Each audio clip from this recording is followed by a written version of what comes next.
ये सुनते हैं निर्मला उपन्यास का तीसरा भाग। देखें आगे क्या होता है। विधवा का विलाप और अनाथों का रोना सुनाकर हम पाठकों का दिल नहीं दुखाएंगे। जिसके ऊपर पड़ती है वो रोता है, विलाप करता है, पछाड़ खाता है। ये कोई नई बात नहीं। हाँ, आप चाहें तो कल्याणी की उस घोर मानसिक यातना का अनुमान कर सकते हैं जो उसे इस विचार से हो रही थी कि मैं ही अपने प्राणधार की घातिका हूँ। ये वे वाक्य जो क्रोध के आवेश में उसके असंयत मुंह से निकले थे, अब उसके हृदय को बाणों की भांति छेद रहे थे। अगर पति ने उसकी गोद में करा करा कर प्राण त्याग दिए होते तो उसे संतोष होता कि मैंने अपने कर्तव्य का पालन किया। शोकाकुल हृदयों के लिए इससे ज्यादा सांत्वना और किसी बात से नहीं होती। उसे इसी विचार से कितना संतोष होता कि स्वामी मुझसे प्रसन्न हो गए। अंतिम समय तो उनके हृदय में पूरा प्रेम बना रहा। कल्याणी को ये संतोष न था। वो सोचती थी, हाँ, मेरी 25 वर्ष की तपस्या निष्फल हो गई। मैं अंत समय अपने प्राणपति के प्रेम से वंचित हो गई। अगर मैंने उन्हें ऐसे कठोर शब्द न कहे होते तो वो कदाचित रात को घर से न जाते। न जाने उनके मन में क्या क्या विचार आए हों। उनके मनोभावों की कल्पना करके और अपने अपराधों को बढ़ा बढ़ा कर वह आठों पहर कुड़ती रहती। जिन बच्चों पर प्राण देती थी अब उनकी सूरत से चिढ़ती थी। इन्हीं के कारण मुझे अपने स्वामी से राड बोल लेनी पड़ी। ये मेरे शत्रु हैं। जहाँ आठों पहर कचहरी सी लगी रहती थी वहाँ अब खाक उड़ती है। वो मेला ही उठ गया। जब खिलाने वाला ही नहीं रहा तो खाने वाले कैसे पड़े रहते। धीरे धीरे 1 महीने के अंदर सभी भांजे भतीजे विदा हो गए जिनका दावा था कि हम पानी की जगह खून बहाने वालों में से हैं। वे ऐसा सरपट भागे कि पीठ फिर कर न देखा। दुनिया ही दूसरी हो गई। जिन बच्चों को देखकर प्यार करने का जी चाहता था उनके चेहरे पर मक्खियां भिनभिना रही थी। न जाने वह कांति कहाँ चली गई। शोक का आवेग कम हुआ तो निर्मला के विवाह की समस्या उपस्थित हुई। कुछ लोगों की सलाह हुई कि विवाह इस साल रोक दिया जाए।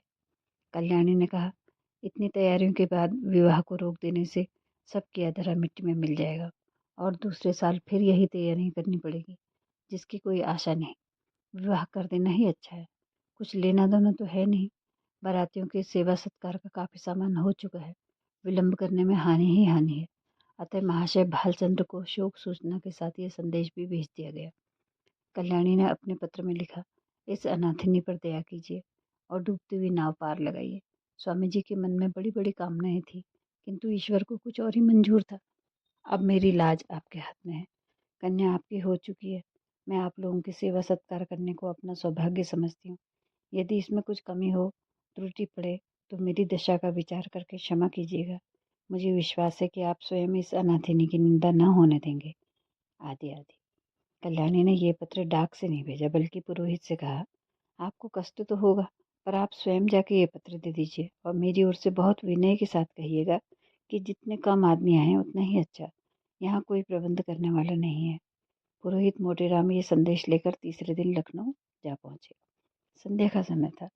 बाबू भालचंद दीवान खाने के सामने आराम कुर्सी पर नंग धड़ंग लेटे हुए हुक्का पी रहे थे। बहुत ही शाह ऊंचे कद के आदमी थे। ऐसा मालूम होता था कि काला देव है या कोई हबशी अफ्रीका से पकड़ कर लाए। सिर से पैर तक एक ही रंग, काला चेहरा, इतना स्याह था मालूम ही नहीं होता था कि माथे का अंत कहाँ है और सिर का आरंभ कहाँ। बस कोयले की एक सजीव मूर्ति। आपको गर्मी बहुत सताती थी। 2 आदमी खड़े पंखा झल रहे थे। उस पर पसीने का तार बंधा हुआ था। आप आबकारी में एक ऊंचे ओहदे पर थे। 600 रुपये वेतन मिलता था। ठेकेदारों से खूब रिश्वत लेते। ठेकेदार शराब के नाम पर पानी बेचें, 24 घंटे दुकानें खुली रखें। आपको खुश रखना ही काफी था। सारा कानून आपकी खुशी थी। इतनी भयंकर मूर्ति थी कि चांदनी रात में उन्हें देखकर लोग सहसा चौंक पड़ते थे। बालक और स्त्रियां नहीं, पुरुष तक से हम जाते थे। चांदनी रात इसलिए कहा गया है कि अंधेरे रात में तो उन्हें कोई देख ही नहीं सकता था। श्यामलता अंधकार में विलीन हो जाती थी। श्यामलता अंधकार में विलीन हो जाती थी। केवल आंखों का रंग लाल था। जैसे पक्का मुसलमान 5 बार नमाज पढ़ता है वैसे ही आप भी 5 बार शराब पीते थे। मुफ्त की शराब तो काजी को हलाल है। फिर आप तो शराब के अफसर ही थे।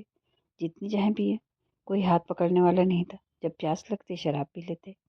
जैसे रंगों में परस्पर सहानुभूति है उसी तरह कुछ रंगों में परस्पर विरोध है। लालिमा के संयोग से कालिमा और भी भयंकर हो जाती है। बाबू साहब ने पंडित जी को देखते ही कुर्सी से उठकर कहा, आहा, आप आए हैं, आइए आइए, धन्य भाग। अरे कोई है? कहाँ चले गए सबके सब? झगड़ू गुरदीन छकौड़ी भवानी राम गुलाम कोई है क्या? सबके सब मर गए? चलो राम गुलाम भवानी छकौड़ी गुरदीन झगड़ू। कोई नहीं बोलता, सब मर गए। दर्जन भर आदमी हैं पर मौके पर एक भी नहीं। न जाने कहाँ सब गायब हो गए। आपके वास्ते कुर्सी लाओ। बाबू साहब ने इन पांचों के नाम कई बार दोहराया लेकिन ये नहीं हुआ कि पंखा झलने वाले दोनों आदमियों में से किसी को कुर्सी लाने भेज देते। 3-4 मिनट के बाद एक काना आदमी खांसता हुआ आकर बोला, सरकार ई तना की नौकरी हमारे की ना होई। कहाँ तक उधार बाड़ी ले ले खाई, मांगत मांगत थेतर हो गए। भालचंद्र, बको मत, जाकर कुर्सी लाओ। जब कोई काम करने को कहा गया हो तो रोने लगता है। कहिए पंडित जी, वहाँ सब कुशल तो है? मोटेराम, क्या कुशल कहूँ बाबूजी, अब कुशल कहाँ, सारा घर मिट्टी में मिल गया। इतने में कहार ने एक टूटा हुआ चीड़ का संदूक लाकर रख दिया और बोला, कुर्सी मेज हमारे उठाए ना ही उठाते। पंडित जी शर्माते हुए और डरते डरते उस पर बैठ गए कि कहीं टूट ना जाए और कल्याणी का पत्र बाबू साहब के हाथ में रख दिया। भालचंद्र, अब और कैसे मिट्टी में मिलेगा? इससे बड़ी और कौन विपत्ति पड़ेगी? बाबू उदय भानुलाल से मेरी पुरानी दोस्ती थी। आदमी नहीं हीरा था, क्या दिल था, क्या हिम्मत थी। आंखें पोंछते हैं। मेरा तो जैसे दाहिना हाथ ही कट गया। विश्वास मानिए, जब से ये खबर सुनी है आंखों में अंधेरा सा छा गया। खाने बैठता हूँ तो कौर मुंह में नहीं जाता। उनकी सूरत आंखों के सामने खड़ी रहती है। मुंह जूठा करके उठ जाता हूँ। किसी काम में दिल नहीं लगता।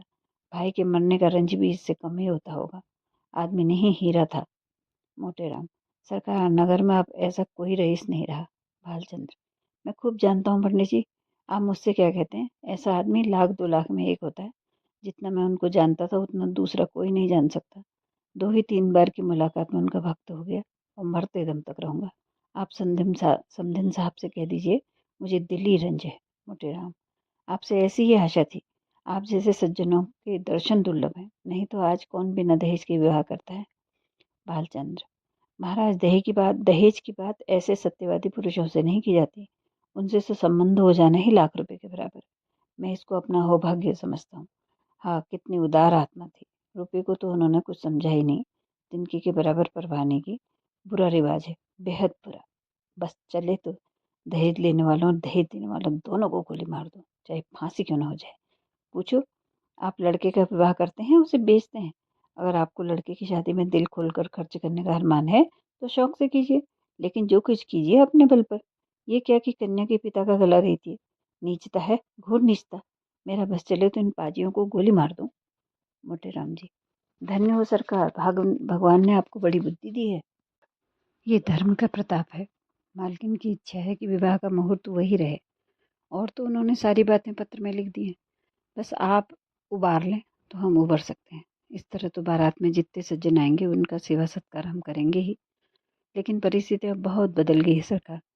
कोई करने धरने वाला है नहीं। बस ऐसी बात कीजिए कि वकील साहब के नाम पर बट्टा न लगे। भालचंद 1 मिनट तक आंखें बंद किए बैठे रहे, फिर एक लंबी सांस खींचकर बोले, ईश्वर को मंजूर ही नहीं था कि लक्ष्मी मेरे घर आती, नहीं तो क्या वज्र ये गिरता। सारे मंसूबे खाक में मिल गए। फूला न समाता था कि वो शुभ अवसर निकट आ रहा है, पर क्या जानता था कि ईश्वर के दरबार में कुछ षड्यंत्र चल रहा है। मरने वालों की याद ही रुलाने के लिए काफ़ी है। उसे देखकर जख्म भी हरा हो जाएगा। उस दशा में न जाने क्या कर बैठूं। इसे गुण समझिए या दोष, कि जिससे एक बार मेरी घनिष्ठता हो गई फिर याद चित्त से नहीं उतरती। अभी तो खैर इतना ही है कि उनकी सूरत आंखों के सामने नाचती रहती है, लेकिन वो कन्या घर में आ गई तब मेरा जिंदा रहना कठिन हो जाएगा। सच मानिए, रोते रोते मेरी आंखें फूट जाएंगी। जानता हूँ रोना धोना व्यर्थ है। जो मर गया वो लौट कर नहीं आ सकता। सब्र करने के सिवाय और कोई उपाय नहीं है, लेकिन दिल से मजबूर हूँ। उस अनाथ बालिका को देखकर मेरा कलेजा फटा जा रहा है। मोटेराम जी कहते हैं, ऐसा न कहिए सरकार। वकील साहब नहीं है तो क्या आप तो हैं। अब आप ही उसके पिता तुल्य हैं। वह अब वकील साहब की कन्या नहीं, आपकी कन्या है। आपके हृदय के भाव तो कोई जानता नहीं। लोग समझेंगे वकील साहब का देहांत हो जाने के कारण आप वचन से फिर गए। इसमें आपकी ही बदनामी होगी। चित्त को समझाइए और हंसी खुशी कन्या का पाणी ग्रहण करा लीजिए। हाथी मरे तो 9 लाख का, लाख विपत्ति पड़ी है, लेकिन मालकिन आप लोगों का सेवा सत्कार करने में कोई बात नहीं उठा रखेंगे। बाबू साहब समझ गए कि पंडित मोतीराम कोरे पोथी के ही पंडित नहीं वरन व्यवहार नीति में भी चतुर है। बोले, पंडित जी हलफ से कहता हूँ, मुझे उस लड़की से जितना प्रेम है उतना अपनी लड़की से भी नहीं है। लेकिन जब ईश्वर को नामंजूर है तो मेरा क्या बस है। यह मृत्यु एक प्रकार की अमंगल सूचना है जो विधाता की ओर से मिली है। यह किसी आने वाली मुसीबत की आकाशवाणी है। विधाता स्पष्ट रीति से कह रहा है कि यह विवाह मंगलमय नहीं होगा। ऐसी दशा में आप ही सोचिए, जिस काम का आरंभ ही अमंगल से हो उसका क्या अंत मंगल में हो सकता है। नहीं, जानबूझकर मक्खी नहीं निगली जाती। समदिन साहब को समझाकर कह दीजिए मैं उनकी आज्ञा का पालन करने को तैयार हूँ, लेकिन इसका परिणाम अच्छा नहीं होगा। स्वार्थ के वश में होकर मैं अपने परम मित्र की संतान के साथ यह अन्याय नहीं कर सकता। इस तर्क ने पंडित जी को निरुत्तर कर दिया। वादी ने वह तीर छोड़ा जिसका उनके पास कोई काट ही नहीं थी। शत्रु ने उन्हीं के हथियार से उन पर वार किया और वे उसका प्रतिकार नहीं कर सके। वह अभी कोई जवाब सोच ही रहे थे कि बाबू साहब ने फिर नौकरों को पुकारना शुरू किया। अरे तुम सब गायब हो गए। झगड़ू, कचौड़ी, भवानी, गुरदीन, राम गुलाम एक भी नहीं बोलता। सबके सब मर गए। पंडित के वास्ते पानी वानी की फिक्र है कि नहीं? न जाने इन सबों को कोई कहाँ तक समझाएगा। अकल छू तक नहीं गई है। देख रहे हैं कि महाशय दूर से थके माथे चले आ रहे हैं, पर किसी को जरा भी परवाह नहीं। लाओ पानी वानी रखो। पंडित जी आपके लिए शरबत बनवाओ या फलाहारी मीठा? मोतीराम जी मिठाइयों के विषय में किसी तरह का बंधन स्वीकार नहीं करते थे। उनका सिद्धांत था कि घृत से बनी हुई सभी वस्तुएं पवित्र हो जाती हैं। रसगुल्ले और बेसन के लड्डू उन्हें बहुत प्रिय थे, पर शरबत से उन्हें रुचि नहीं थी। पानी से पेट भरना उनके नियम के विरुद्ध था। सकुचाते हुए बोले, शरबत पीने की मुझे आदत नहीं है, मिठाई खा लूंगा। भालचंद्र, फलाहारी ना? मोटीराम, इसका मुझे कोई विचार नहीं है। भालचंद्र, है तो यही बात। छुआछूत सब ढकोसला है, मैं स्वयं नहीं मानता। अरे अभी तक कोई नहीं आया। छकौड़ी, भवानी, गुरदीन, राम गुलाम, कोई तो बोलो। अब की भी वही बूढ़ा कहार खांसता हुआ आकर खड़ा हो गया और बोला, सरकार, मोर तलब दे दीन जाए। ऐसी नौकरी मोह से ना हुई। कहाँ लो दौरी, दौरत दौरत गोर पिड़ाए लागत है। भालचंद्र, काम कुछ करो या ना करो, पर तलब पहले चाहिए। दिन भर पड़े पड़े खांसा करो, तलब तो तुम्हारी चढ़ रही है। जाकर बाजार से एक आने की ताजी मिठाई लाकर लेके आओ। दौड़ता हुआ जा। कहार को ये हुक्म देकर बाबू साहब घर में गए और स्त्री से बोले, वहां से एक पंडित जी आए हैं, ये खत लाए हैं, जरा पढ़ो। पत्नी का नाम रंगीली बाई था। गोरे रंग की प्रसन्न मुख वाली महिला थी। रूप और यौवन उनसे विदा हो रहे थे, पर किसी से मित्र की भांति मचल मचल कर 30 साल तक जिसके गले से लगे रहे उसे छोड़ते नहीं बनता था। रंगीली बाई बैठी पान लगा रही थी। बोली, कह दिया ना कि हमें वहाँ करना मंजूर नहीं है। बालचंद्र, हाँ कह तो दिया, पर मारे संकोच के मुंह से शब्द नहीं निकलता था। झूठ मूठ का हीला करना पड़ा। रंगीली, साफ कहने में संकोच क्या? हमारी इच्छा है, नहीं करते। किसी का कुछ लिया तो है नहीं। जब दूसरी जगह 10,000 नगद मिल रहे हैं तो यहाँ क्यों करूं? उनकी लड़की कोई सोने की थोड़ी है। वकील साहब जीते होते तो शर्माते शर्माते 15-20 हजार दे मारते। अब यहाँ क्या रखा है? भालचंद्र, एक दफा जवाब देकर मुकर जाना अच्छी बात नहीं है। कोई मुख से कुछ न कहे, पर बदनामी हुए बिना नहीं रहती। मगर तुम्हारी जिद से मजबूर हूँ। रंगीली बाई ने पान खाकर खत खोला और पढ़ने लगी। हिंदी का अभ्यास बाबू साहब को तो बिल्कुल न था, और यद्यपि रंगीली बाई भी शायद ही कभी किताब पढ़ती हूँ, पर खत वत पढ़ लेती थी। पहली ही पंक्ति पढ़कर उनकी आंखें सजल हो गई और पत्र समाप्त किया तो उनकी आंखों से आंसू बह रहे थे। एक एक शब्द करुणा के रस में डूबा हुआ था। एक एक अक्षर से दीनता टपक रही थी। रंगीली बाई की कठोरता पत्थर की नहीं, लाख की थी, पर एक जो कि एक ही आंच में पिघल जाती है। कल्याणी के करुणोत्पादक शब्दों ने उनके स्वार्थ मंडित हृदय को पिघला दिया। रोते हुए कंठ से बोली, अभी ब्राह्मण बैठा है ना? भालचंद्र पत्नी के आंसुओं को देख देख कर सूखे जाते थे, अपने ऊपर झल्ला रहे थे। नाहक मैंने ये खत इसे दिखाया, इसकी जरूरत ही क्या थी? इतनी बड़ी भूल उनसे कभी नहीं हुई थी। संदिग्ध भाव से बोले, शायद बैठा हो, मैंने तो जाने को कह दिया था। रंगीली ने खिड़की से झांक कर देखा। पंडित मोटेराम बगुले की तरह ध्यान लगाए बाजार के रास्ते की ओर ताक रहे थे। लालसा से व्यग्र होकर कभी ये पहलू बदलते, कभी वो पहलू। एक आने की मिठाई ने तो आशा की कमर पहले ही तोड़ दी थी, उसमें भी इतना विलंब। दारुण दशा थी।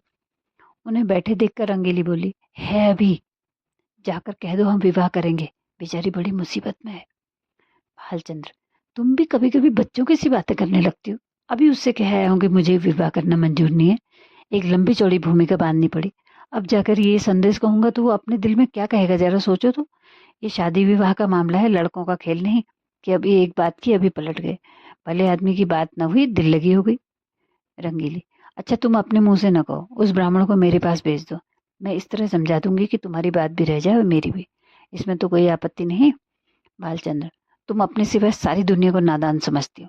तुम कहो या मैं कहूँ, बात एक ही है। जो बात तय हो गई वो तय हो गई, अब मैं उसे फिर नहीं उठाना चाहता। तुम ही तो बार बार कहती थी कि मैं वहां ना करूं, तुम्हारे ही कारण मुझे अपनी बात खोनी पड़ी। अब तुम फिर रंग बदलती हो। ये तो मेरी छाती पर मूंग दलना है। आखिर तुम्हें कुछ तो मेरे मान अपमान का विचार रखना चाहिए। रंगीली, तो मुझे क्या मालूम था कि विधवा की दशा इतनी दीन हो गई है। तुम्ही ने तो कहा था कि उसने पति की सारी संपत्ति छिपा कर रखी है और अपनी गरीबी का ढोंग रचकर काम चलाना चाहती है। एक ही छठी हुई औरत है। तुमने जो कहा वो मैंने मान लिया। भलाई करके बुराई करने में तो लज्जा और संकोच है, पर बुराई करके भलाई करने में कोई संकोच नहीं। अगर तुम हाँ कर आए होते और मैं नहीं करने को कहती तो तुम्हारा संकोच उचित होता। नहीं करने के बाद हाँ करने में तो अपना बड़प्पन है। भालचंद्र, तुम्हें बड़प्पन मालूम होता है और मुझे तो लुच्चापन मालूम होता है। फिर तुमने ये कैसे मान लिया कि मैंने वकीलाइन के विषय में जो बात कही थी वो झूठी थी?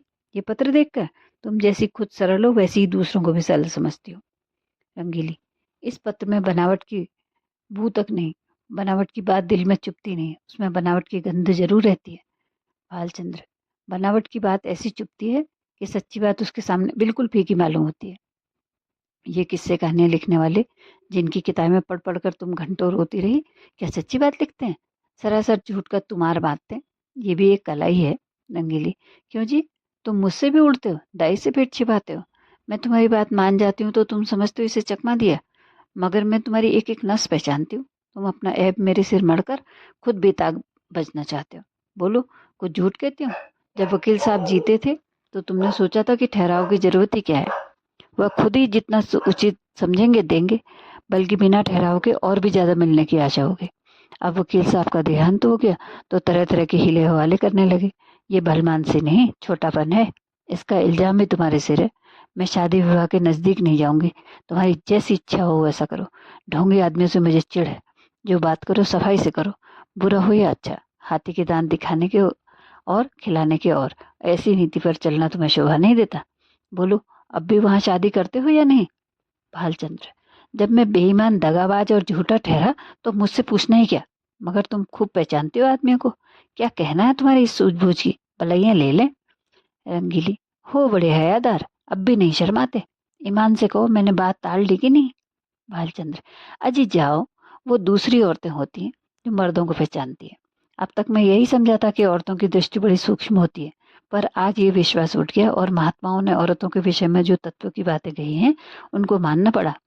रंगीली, जरा आईने में अपनी सूरत तो दिखाओ, तुम्हें मेरी कसम है। जरा देखो कितने झेपे हुए हो। भालचंद्र, सच कहना, कितना झेपा हुआ हूँ? रंगीली, उतना ही जितना कोई भलमानस चोरी खुल जाने पर झेपता है। भालचंद्र, खैर मैं झेपा ही सही, पर शादी वहां नहीं होगी। रंगीली, मेरी बला से जहाँ चाहो करो। क्यों भुवन से एक बार क्यों नहीं पूछ लेते? भालचंद्र, अच्छी बात है, उसी पर फैसला रहा। रंगीली, जरा इशारा मत करना। भालचंद्र, अजी मैं उसकी तरफ ताकूंगा भी नहीं। संयोग से इसी वक्त भुवन मोहन भी आ पहुंचा। ऐसे सुंदर सुडौल बलिष्ठ युवक कॉलेजों में कम देखने में आते हैं। बिल्कुल माँ को पड़ा था, वही गोरा चिट्टा रंग, वही दुबले पतले, वही पतले पतले गुलाब की पत्ती के होंठ, वही चौड़ा माथा, बड़ी आंखें, डील डॉल बाप का जैसा। ऊंचा कोट, ब्रीचिस टाई, बूट, हैट उस पर खूब खिल रहे थे। हाथ में एक स्टिक थी। चाल में जवानी का गुरूर था, आंखों में आत्मगौरव।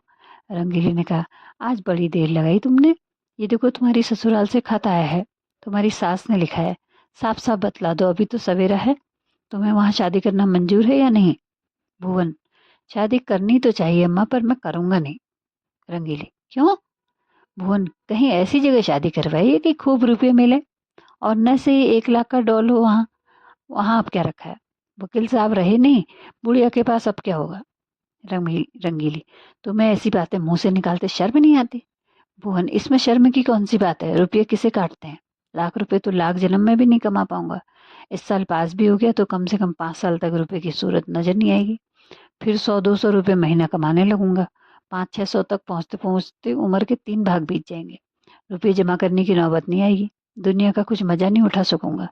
किसी धनी लड़की से शादी हो जाती तो चैन से करती। मैं ज्यादा नहीं चाहता, बस 1 लाख नगद हो, या फिर कोई ऐसी जायदाद वाली बेवा मिले जिसकी एक ही लड़की हो। रंगीली, चाहे औरत कैसी ही मिले, भुवन, धन सारे ऐबों को छिपा देगा। मुझे वो गालियां भी सुनाए तो चूं भी नहीं करूं।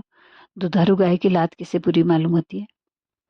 बाबू साहब ने प्रशंसा सूचक भाव से कहा, हमें उन लोगों के साथ सहानुभूति है और दुख है कि ईश्वर ने उन्हें विपत्ति में डाला, लेकिन बुद्धि से काम लेकर ही कोई निश्चय करना चाहिए। हम कितने फटेहाल हो जाएं, फिर भी अच्छी खासी बारात हो जाएगी। वहां भोजन का ठिकाना नहीं, सिवाय इसके कि लोग हंसे और कोई नतीजा नहीं निकलेगा। रंगीली, तुम बाप और पूत एक ही थैली के चट्टे बट्टे हो। दोनों उस गरीब लड़की के ऊपर छुरी फेंकना चाहते हो। भुवन, जो गरीब हैं उन्हें गरीबों के ही यहाँ संबंध करना चाहिए, अपनी हैसियत से बढ़कर। रंगीली बोल, तुरंत चुप रह। आया है वहां से हैसियत लेकर, तुम कहाँ के धरना सेठ हो। कोई आदमी द्वार पर आ जाए तो एक लोटे पानी को तरस जाए, बड़ी हैसियत वाले बने हो। ये कहकर रंगीली वहां से उठकर रसोई का प्रबंध करने चली गई। भुवन मोहन मुस्कुराता हुआ अपने कमरे में चला गया और बाबू साहब मूछों पर ताव देते हुए बाहर आए कि मोटे राम को अंतिम निश्चय सुना दें, पर उनका कहीं पता नहीं था। मोटे राम जी कुछ देर तक तो कहार की बाट देखते रहे। जब उसके आने में बहुत देर हुई तो उनसे बैठा न गया। सोचा यहाँ बैठे बैठे काम न चलेगा, कुछ उद्योग करना चाहिए। भाग्य के भरोसे यहाँ अड़ी किए बैठे रहे तो भूखों मर जाएंगे। यहाँ तुम्हारी दाल नहीं गलने की। चुपके से लकड़ी उठाई और जिधर कहार गया था उसी तरफ चले। बाजार थोड़ी ही दूर पर था, एक क्षण में जा पहुंचे। देखा तो वो बुढ़ा हलवाई की दुकान पर बैठा चिलम पी रहा है। उसे देखते ही आपने बेतकल्लुफी से कहा, अभी कुछ तैयार नहीं है क्या महारा? सरकार यहाँ बैठे बिगड़ रहे हैं कि जाकर सो गया कहीं ताड़ी पीने के लगा। मैंने कहा, सरकार ये बात नहीं, बुढ़ा आदमी है, आते आते ही तो आएगा। बड़े विचित्र जीव है, न जाने कहाँ इनके यहाँ नौकर कैसे टिकते हैं। कहा, मुझे छोड़कर आज तक कोई दूसरा टिका नहीं और न टिकेगा। साल भर से तलब नहीं मिली, किसी को तलब नहीं देते। जहाँ किसी ने तलब मांगी और वो लगे उसे डांटने, बेचारा नौकरी छोड़कर भाग जाता है। वे दोनों आदमी जो पंखा झल रहे थे ना, सरकारी नौकर हैं। सरकार से 2 अर्दली मिले हैं ना, इसी से पड़े हुए हैं। मैं भी सोचता हूँ जैसे तेरा ताना बाना वैसी मेरी भरनी। 10 कट गए हैं, 2 साल और इस तरह कट जाएंगे। मोटे राम, तो तुम ही अकेले हो, नाम तो कई कहारों के लेते थे। कहार, ये सब ये सब इन 2-3 महीनों के अंदर आए और छोड़ छाड़ कर चले गया। ये अपना रौब जमाने को अभी तक उनका नाम जपा करते हैं। कहीं नौकरी दिलवाइएगा, चलूं? मोटे राम, अजी बहुत नौकरी है, कहार तो आजकल ढूंढे नहीं मिलते। तुम तो बहुत पुराने आदमी हो, तुम्हारे लिए नौकरी की क्या कमी है? यहाँ कोई ताजी चीज है? मुझे कहने लगे खिचड़ी बनवाइए या बाटी लगवाइएगा। मैंने कह दिया, सरकार बुढ़ा आदमी है, रात को उसे मेरा भोजन बनाने में कष्ट होगा, मैं कुछ बाजार से ही खा लूंगा, इसकी आप चिंता न करें। बोले, अच्छी बात है, कहार आपको दुकान पे मिलेगा। बोलू, साची कुछ तरमाल है? लड्डू तो ताजे मालूम होते हैं, तोल दो 1 सेर भर। जाऊं वहाँ ऊपर ना? यह कहकर मोटेराम हलवाई की दुकान पर जा बैठे और तरमाल चखने लगे। खूब छक्कर खाया, 2.5-3 सेर चट कर गए। खाते थे और हलवाई की तारीफ करते थे। साजी, तुम्हारी दुकान का जैसा नाम सुना था वैसा ही माल पाया। बनारस वाले रसगुल्ले नहीं बना पाते, कलाकंद अच्छी बनाते हैं, पर तुम्हारी उनसे पूरी नहीं है। माल डालने से अच्छी चीज नहीं बन जाती, विद्या चाहिए, विद्या।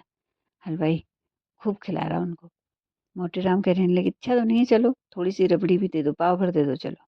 हलवाई, पाव भर रबड़ी से क्या करें, आधी सेर तो लीजिए। और इस तरीके से मोटेराम जी ने खूब मिठाई उड़ाई और उसके बाद वहां से चले गए। सवेरे सवेरे अपने नियमानुसार कोई 8 बजे उठे और देखा कि बाबू साहब टहल रहे हैं। इन्हें जगाकर देखकर पालागन करके बोले, महाराज आप रात कहाँ चले गए थे? मैं बड़ी रात तक आप राह देखता रहा, भोजन का सब सामान बड़ी देर तक रखा रहा। जब आप आए तो रखवा दिया गया, आपको कुछ भोजन भी नहीं किया आपने। मोटेराम, हलवाई की दुकान में कुछ खा आया था। बालचंद्र, अजी पूरी मिठाई में वो आनंद कहाँ जो बाटी और दाल में 10-12 आने खर्चे हो गए होंगे, फिर भी पेट न भरा होगा। आप मेरे मेहमान हैं, जितने पैसे हों ले लीजिएगा। मोटेराम, आप ही के हलवाई की दुकान पर खाया था, वो जो नुक्कड़ पर बैठता है। कितने पैसे देने पड़े? मोटेराम, आपके हिसाब में लिखवा दिए हैं। बालचंद, जितनी मिठाइयाँ ली हों मुझे बता दीजिए, नहीं तो पीछे से बेईमानी करने लगेगा, बहुत ठग है। मोटेराम, कोई 2.5 सेर मिठाई थी और आधा सेर रबड़ी। बाबू साहब ने विस्फारित नेत्रों से पंडित जी को देखा, मानो कोई अचंभे की बात सुनी हो। 3 सेर तो कभी यहाँ महीने भर का टोटल भी नहीं होता था, और ये महाशय एक बार में ही कोई 4 रुपए का माल उड़ा गए। अगर एक आध दिन रह गए तो बधिया ही बैठ जाएगी। पेट है या शैतान की कब्र? 3 सेर कुछ ठिकाना है? उद्विग्न दशा में दौड़ते हुए अंदर गए और रंगीली से बोले, कुछ सुनती हो? ये महाशय कल 3 सेर मिठाई उड़ा गए। 3 सेर पक्की तौल है। रंगीली बाई ने विस्मित होकर कहा, जी नहीं, 3 सेर भला क्या खाएगा? आदमी है या बैल है? भालचंद्र, 3 सेर तो अपने मुंह से कह रहा है, 4 से कम नहीं खाई होगी, पक्की तौल। रंगीली, पेट में सनीचर है क्या? बालचंद्र, आज और रह गया तो 6 सिर पर हाथ फेरेगा। रंगीली, तो आज रहे ही क्यों? खत का जवाब देना हो विदा करो। दो और विदा करो। अगर रहे तो साफ कह देना कि हमारे यहाँ मिठाई मुफ्त नहीं आती। खिचड़ी बनाना हो तो बनावे, नहीं तो अपनी राह ले। जिन्हें ऐसे पेटुओं को खिलाने से मुक्ति मिलती है वो खिलाएं, हमें ऐसी मुक्ति नहीं चाहिए। मगर पंडित जी विदा होने को तैयार बैठे थे, इसलिए बाबू साहब ने कौशल से काम लेने की जरूरत नहीं पड़ी। पूछा, क्या तैयारी कर दी महाराज? हाँ मोटे राम, हाँ सरकार, अब चलूंगा। 9 बजे की गाड़ी मिल जाएगी ना? बालचंद्र, भला आज तो रहिए। ये कहते कहते बाबू साहब को भय हुआ कि कहीं सचमुच रह ही न जाए, इसलिए ये वाक्य पूरा किया। हाँ, वहाँ भी लोग आपका इंतजार कर रहे होंगे। मोटे राम, 1-2 दिन की तो कोई बात नहीं, विचार भी यही था कि त्रिवेणी का स्नान करूंगा, तो बुरा न मानिए तो कहूँ, आप लोगों में ब्राह्मणों के प्रति लेश मात्र भी श्रद्धा नहीं है। हमारे यजमान है जो हमारा मुंह जोते रहते हैं कि पंडित जी कोई आज्ञा दें तो उनका पालन करें। हम उनके द्वार पर पहुंच जाते हैं तो अपना धन्य भाग समझते हैं, और सारा घर छोटे से लेकर बड़े तक हमारी सेवा में मग्न हो जाता है। जहाँ अपना आदर नहीं, वहाँ एक क्षण ठहरना सही है। जहाँ ब्राह्मण का आदर नहीं, वहाँ कल्याण नहीं हो सकता। भालचंद्र, महाराज, हमसे तो ऐसा अपराध नहीं हुआ। मोटी राम, अपराध नहीं हुआ? और अपराध किसे कहते हैं? अभी आप ही ने घर में जाकर कहा नहीं, ये माशर 3 सेर मिठाई चट कर गए, पक्की तौल। आपने अभी खाने वाले देखे कहाँ हैं? एक बार खिलाइए तो आंखें खुल जाएं। ऐसे ऐसे महान पुरुष पड़े हैं जो पंसेरी भर मिठाई खा जाएं और डकार तक न लें। मिठाई खाने के लिए हमारी चिरौरी की जाती है। हम भिक्षुक ब्राह्मण नहीं है जो आपके द्वार पर खड़े रहें। आपका नाम सुनकर आए थे, ये न जानते थे कि यहाँ भोजन के भी लाले पड़ेंगे। भगवान आपका भला करे। बाबू साहब ऐसे झेंपे कि मुंह से बात नहीं निकली। जिंदगी भर में उन पर कभी ऐसी फटकार नहीं पड़ी थी। बहुत बातें बताई, आपकी चर्चा नहीं थी, एक दूसरे मासे की बात थी, लेकिन पंडित जी का क्रोध शांत नहीं हुआ। बस सब कुछ सह सकते थे पर अपने पेट की निंदा नहीं। औरत को रूप की निंदा जितनी अप्रिय लगती है, उससे कहीं अधिक अप्रिय पुरुष को अपने पेट की निंदा लगती है। बाबू साहब मनाते तो थे, पर ये धड़का भी समाया हुआ था कि ये टिकी न जाए। उनकी कृपणता का पर्दा खुल गया था। अब इसमें संदेह नहीं था, उस पर्दे को ढकना जरूरी था। अपनी कृपणता को छिपाने के लिए उन्होंने कोई बात नहीं उठा रखी, पर होने वाली बात होकर रही। पछता रहे थे कि कहाँ से घर में इसकी बात करने लगा, और कहाँ, वो भी तो इतने ऊंचे स्वर में। ये दुष्ट भी कान लगाए सुनता रहा, किंतु पछताने से क्या हो सकता है? जाने किस मनहूस की सूरत देखी थी कि ये विपत्ति गले पड़ी। अगर इस वक्त यहाँ से रुष्ट होकर चला गया तो वहां जाकर बदनाम करेगा और मेरा सारा कौशल खुल जाएगा। अब तो उसका मुंह बंद कर देना ही पड़ेगा। ये सोच करके रंगीली से बोले, इस दुष्ट ने हमारी बातें सुन ली, रूठ कर चला जा रहा है।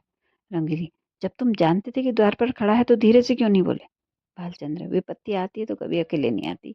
ये क्या जानता था कि द्वार पर कान लगाए खड़ा है? रंगीली, न जाने किसका मुंह देखा था। भालचंद्र, वही दुष्ट सामने लेटा हुआ था। जानता तो उधर ताकता ही नहीं। अभी तो इसे कुछ दे दिलाकर राजी करना पड़ेगा। रंगीली, जाने भी दो।